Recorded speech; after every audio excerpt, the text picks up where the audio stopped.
Ayan. Ito po.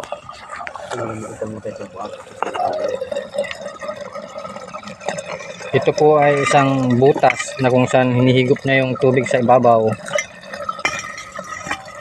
Pero ang nakakapagtaka po ay nasa water level na po tayo ngayon dahil ulan.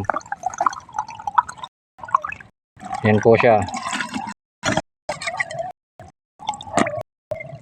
Yan. Kung inyong matatanong mga guys, ang lalim po nito na tubo na to ay humigit kumulang 2 talampakan, ay 200 talampakan.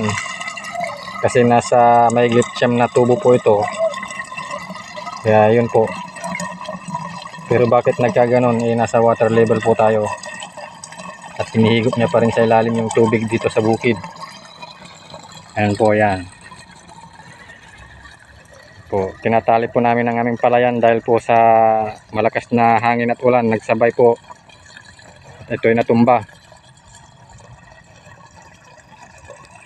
So ayan lamang po mga guys. Thank you for watching.